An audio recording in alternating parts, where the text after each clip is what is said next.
काय ग? हे काय घरात वाचनालय झालंय वाटतं. वाचनालय घरामध्ये आलंय असं म्हण. मी काय म्हणतो कुसुम, एखादं पुस्तक घे आणि वाचून काढ. नाही दादा, कोणीतरी म्हटलंय ना की क्रियेविना वाचता व्यर्थ आहे. म्हणून मी तुला सांगतो, जरा वाचत जा, वाचत जा. तू आत्ता ते म्हणालीस ना, क्रियेविना वाचता वाचता, काय ते म्हणालीस ना, ते तसं नाहीये. क्रियेविना वाचाळता व्यर्थ आहे. याचा अर्थ काय? नुसतं जर आपण बोलत राहिलो तर त्याला काहीही अर्थ नाही, त्याला किंमत नाही. आपण जे बोलतो ते कृतीत आणलं पाहिजे. आणि म्हणून बोले तैसा चाले, त्याची वंदावे पाऊले. तर वाचत जा ग, जरा वाचत जा. मी काय तुझ्या क्लासमध्ये बसलेली नाहीये दादा. चुकलीस ना तू,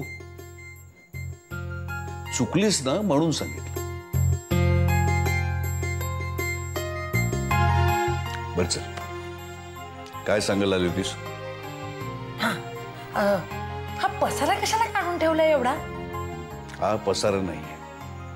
मी सेमिनारला चाललोय नाशिकला. तर बरोबर न्यायची पुस्तकं आहेत तर ती बघतोय जरा काय काय ती. नाशिकला चाललायस तू दादा?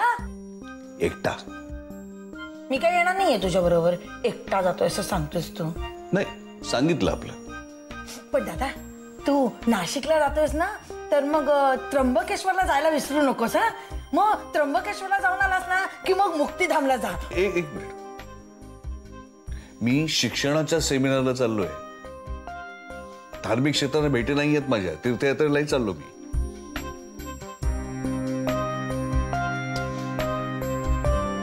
कुसुम, हे कुसुम, तू नको जाऊस तीर्थक्षेत्राला वगैरे. नको जाऊस. काय माहितीये का दादा, तुझी श्रद्धा आहे पुस्तकांवर आणि माझी श्रद्धा आहे देवावर. माझी खूप इच्छा होती, पण तू जातोयस ना म्हणून तुला सांगितलं. अशा ठिकाणी जायला निमित्त लागतं, योग जुळून यावा लागतो. पण आता तुझा विश्वासच नसेल तर तू नको जाऊस. नाही, दुसरं कोणी जाणार असेल ना तर त्याला सांगेन मी की नाशिकला. आय एम सॉरी, मी तुला असं म्हणायला नको होतं. मी असं करेन, मी जाईन त्र्यंबकेश्वरला आणि तुझं त्या मुक्तिधामाला पण जाईन. अगं, माझं सेमिनार आहे ते दुपारी 1 वाजेपर्यंत आहे. नंतर मला काय काम आहे? मी खरंच जाईन. आणि तुला प्रसाद कोणासाठी आणायचं ते मला सांग. म्हणजे आपल्या घरच्यासाठी मी आणणारच आहे, पण तुझ्या त्या कोणत्या डोंगरेबाई, गत्रीबाई वगैरे आहेत ना, त्यांच्यासाठी हवं असेल तर सांग मला. दादा, तू पुजाऱ्याला सांग की 1 किलोभर तरी प्रसाद दे. प्रसाद 1 किलो? प्रसाद आहे तो.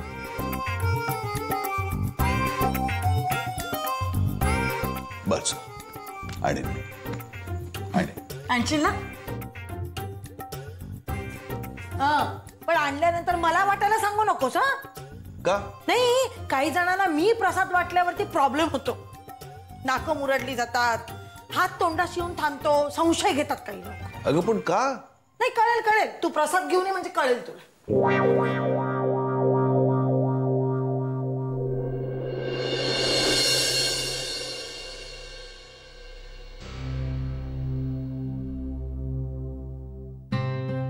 मी पहिल्यांदा सुलेखाला असं बोलताना पाहिलं.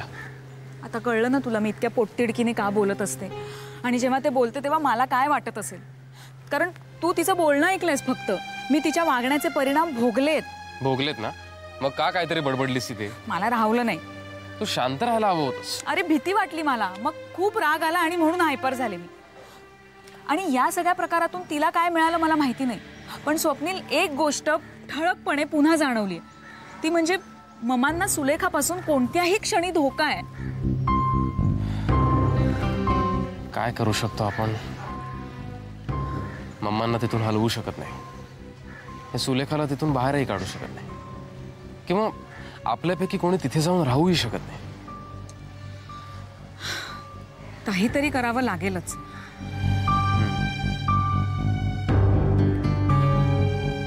मला एक गोष्ट कळत नाहीये, कालपर्यंत ममा व्यवस्थित होत्या, अरे आज अचानक असं काय झालं की डॉक्टरकडे नेण्याइतपत त्यांची प्रकृती बिघडावी? काहीतरी गडबड आहे. शुभ्रा, या एवढ्या डब्यामध्ये काय दिलंय? थालीपीठ आहेत. हे काय आहे? मुरंबा. मुरंबा आता हे आणखीन काहीतरी आहे. बाबा तूप आहे ते. तूप? तूप कशाला? पुरणपोळ्यांसाठी. पुरण? तू बसून सुद्धा काय काय दिले मला कळतच नाहीच. अरे मला हिनी एक अख्खं कपाट आणि अर्धा फ्रीज टाकलं या बॅगेमध्ये. काही एवढं भरलेलं नाहीये जास्त. लांबच्या प्रवासाला निघालात तुम्ही? मी नाशिकला चाललोय. म्हणजे लांबच आहे. काही गोष्टी हाताशी असलेल्या बऱ्या असतात. अगं बाई तरी फळं राहिलीच. काय मला कळेनसच झालं हे. काय काय भरलंय? मोरंबा काय, थालीपीठ काय, मफलर काय, कानटोपी काय, अरे शिवाय माझी पुस्तकं आहेत, कपडे आहेत त्याच्यामध्ये. मला एक सांग, हा ही बॅग आहे का जादूचं पेटर आहे? काय काय भरलंय? एक काम कर तू, थांब. काय?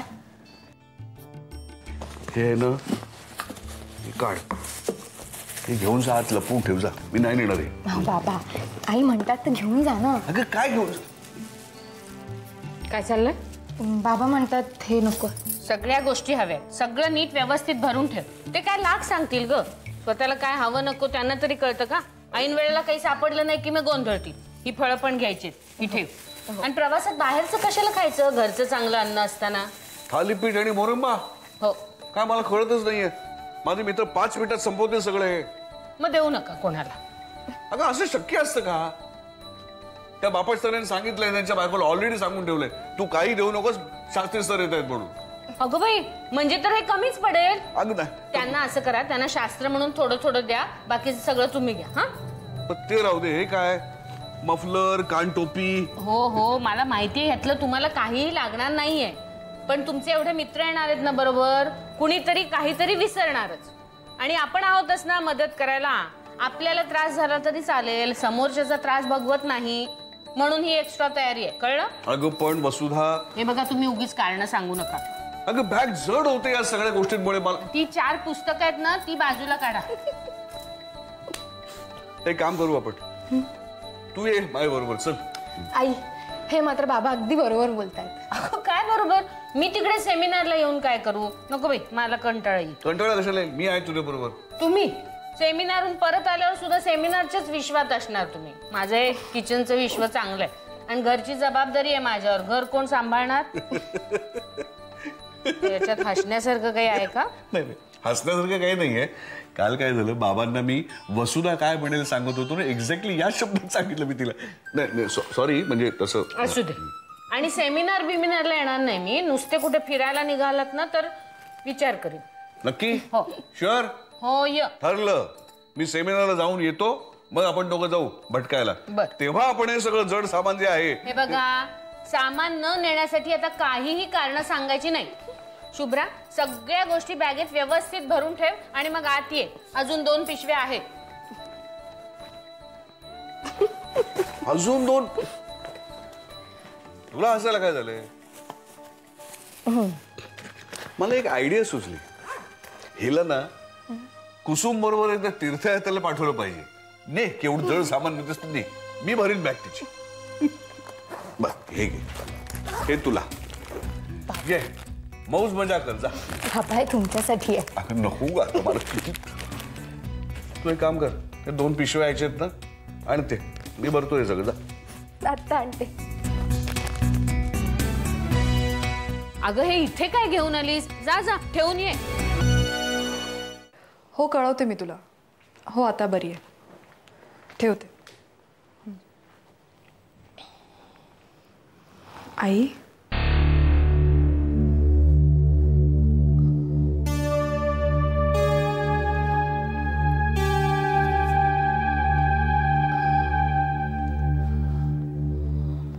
होतं काही अचानक तुला? माहित नाही, पण तो फोन आला ना की माझा जीव खूप घाबरतो. आई फक्त ब्लँक कॉल्स आहेत ते. काय हवं असतं ग ह्या माणसांना? तो न बोलणारा फोन आला ना की मला खूप भीती वाटते ग. आई आई हे सगळं मानसिक आहे, दुसरं काही नाही. पण त्याचा त्रास होतोच ना. आई हे बघ, तुला कोणीतरी घाबरवायचा प्रयत्न करते. तू घाबरते असे कळल्यानंतर त्या माणसाचे प्रयत्न वाढणारच ना. म्हणून म्हणते तू घाबरूच नकोस. काय होणार आहे ब्लँक कॉल्सनी? तू तो फोन घेतला नाहीयेस अजून. मन अस्वस्थ होतं, ग्लानी आल्यासारखं वाटतं. कुणाचाही फोन आला ना तरी वाटतं की तोच फोन आहे. मग आता एक काम कर, फोन वाजला ना की तू उचलूच नकोस, मी उचली. ठीक आहे?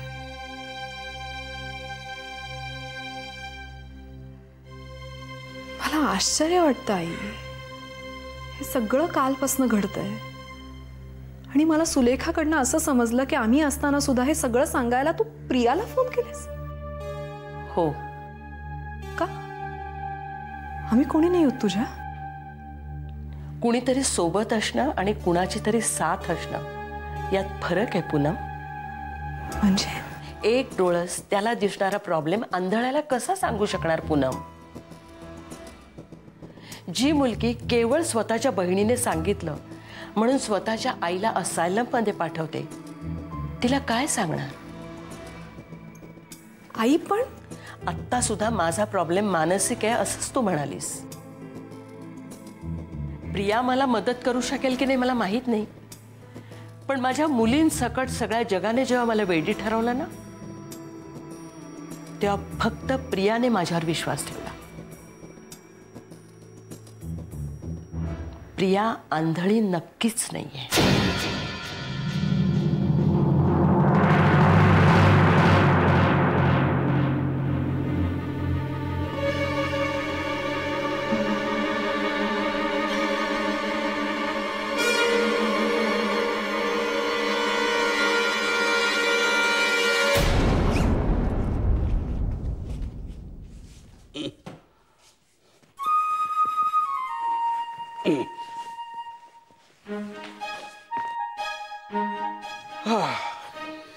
झाली सगळी तयारी? हो, सगळी झाली. कपाट झालं, फ्रीज झाला.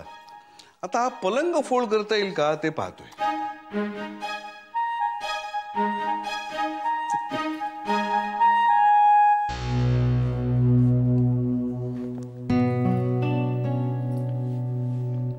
काय हे वसुधा? मी काय म्हणते, जाणं म्हणजे अगदी खूप गरजेचंच आहे का? मी तुला इतकं व्यवस्थित ओळखतो ना, माझी खात्री होती तू हे वाक्य म्हणणार. नाही म्हणजे तसं नाही, पण आता हे जे काही चाललेलं आहे म्हणून म्हणते. म्हणजे आपला माणूस खूप दिवस घराबाहेर आहे म्हटलं की काळजी वाटते ना, बाकी काही नाही. अगं फोनची सोय आहे ना, मोबाईल आहे माझ्याकडे. अमेरिकेतून बोलणारा माणूस शेजारच्या खोलीतून बोलतोय असं वाटतं. मी नाशिकला चाललोय, हाकेच्या अंतरावरती असं म्हण.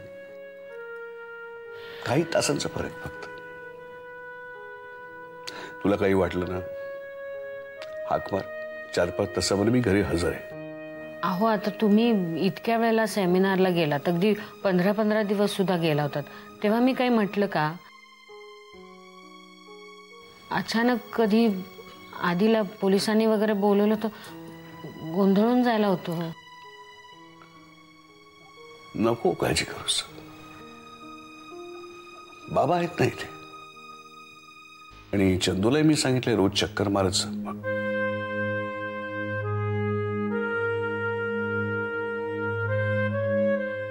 काय झालं?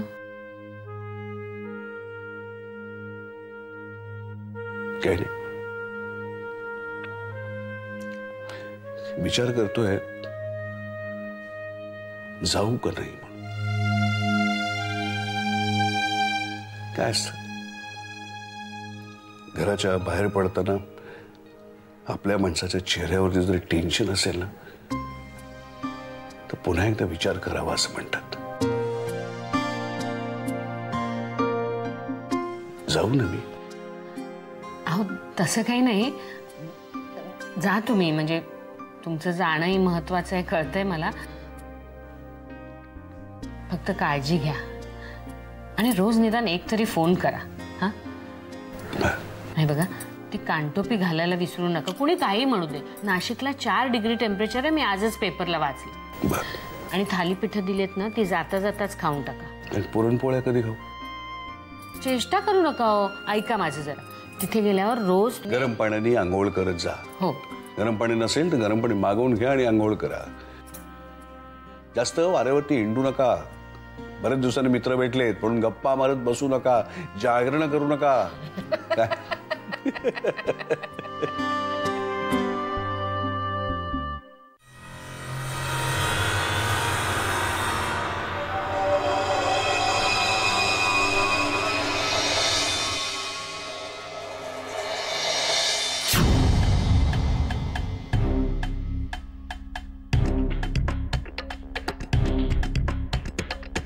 ममा, चर्चा ही आपल्या आपल्यातच होण्यापेक्षा ती माहिती जर योग्य व्यक्तीपर्यंत पोहोचली तर मनीषा गेली तेव्हा जे झालं नाही ना, ते आता होईल. आणि ज्याचे डोळे उघडायला हवेत ते सुद्धा उघडतील. ममा, मनीषाच्या आईकडे सुलेखाबद्दल सांगण्यासारखं बरंच असणार, जे मनीषाने त्यांना सांगितलं असणार. आणि ममा, मला खात्री आहे मनीषाच्या आई त्या सगळ्या गोष्टी आपल्याला सांगतील ज्या त्यांनी निखिलला सांगितल्या होत्या.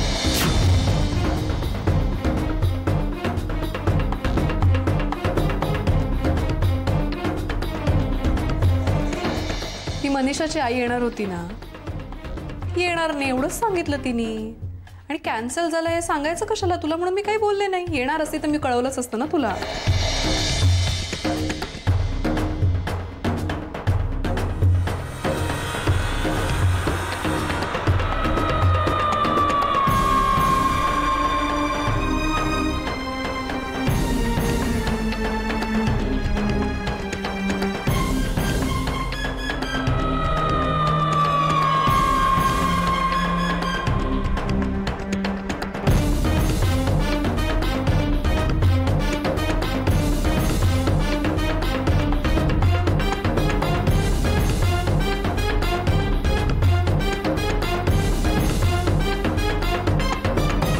मला खात्री आहे राधा वहिनी की आता जे काही घडतंय त्या सगळ्याची उत्तरं प्रथमेशकडून आपल्याला मिळतील. त्या दिवशी प्रथमेशने मनीषाच्या आईला ओळख दाखवली. आता त्या दोघांची परत भेट झाली आणि प्रथमेशला आणखीन काही आठवायला लागलं तर. मला याच गोष्टीची भीती होती, तुम्ही या भेटीसाठी तयार व्हाल की नाही. कारण मागे मनीषाच्या आईला भेटल्यावर प्रथमेश ज्या प्रकारे वागला होता,